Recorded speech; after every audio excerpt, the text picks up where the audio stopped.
all the purification practice in the Vajrayana teaching has the 4 powers.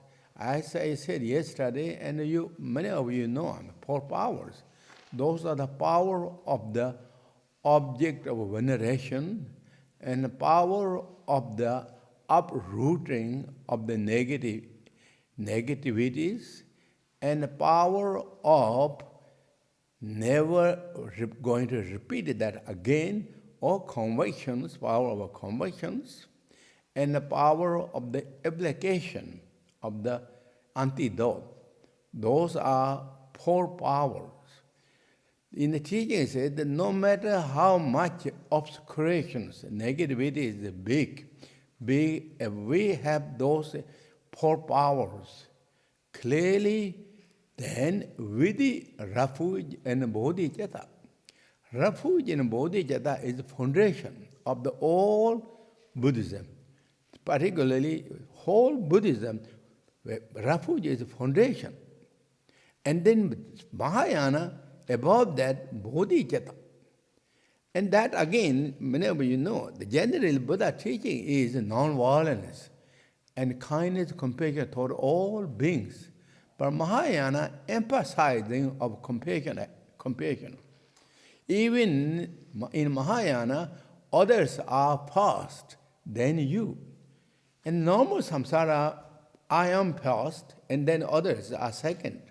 But in Mahayana, because of bodhicitta, others are first, ourselves individually second. How much the promoter, the emphasizer of the compassion and the loving kindness.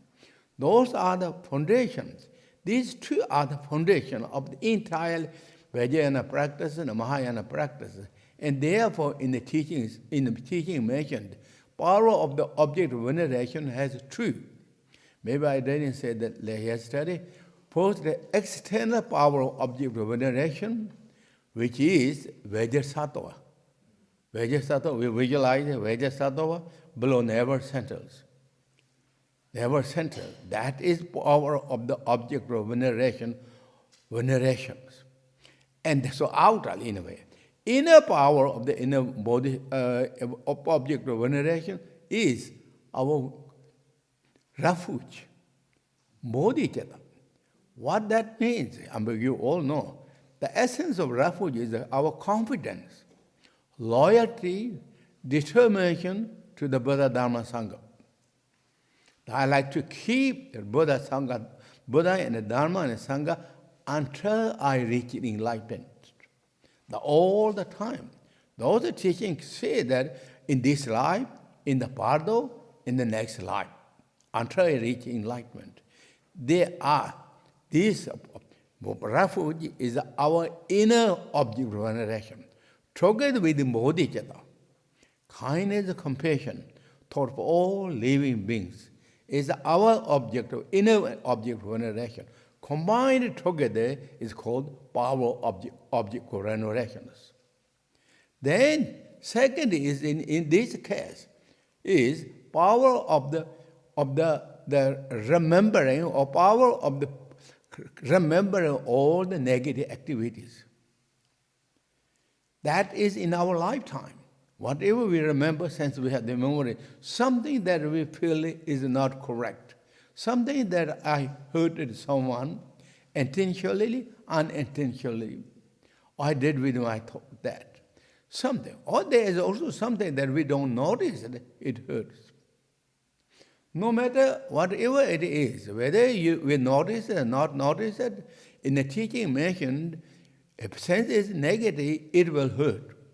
For example, poison, if we recognize it's poison, if we take the poison, we recognize it will hurt. Unintentionally, if we take the poison, it will hurt. Similarly, the negative is negatives. So all that negatives, it happened by directly, indirectly, or kind of unintentionally happened.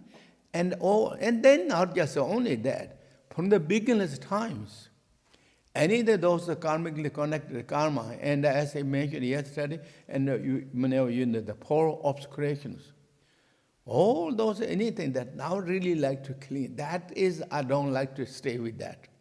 This is, I'm not going to accompany with that with me. And therefore, I'm going to really purify that kind of target of all that. The third power is, that I'm never going to repeat that again.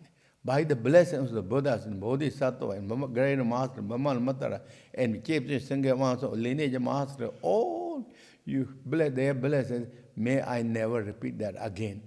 I'm not going to do. May I never repeat. Please bless me that I have the conviction, I have the commitment, courage. May I able to uphold that with the determination thought. Then apply the antidote, power of the antidote.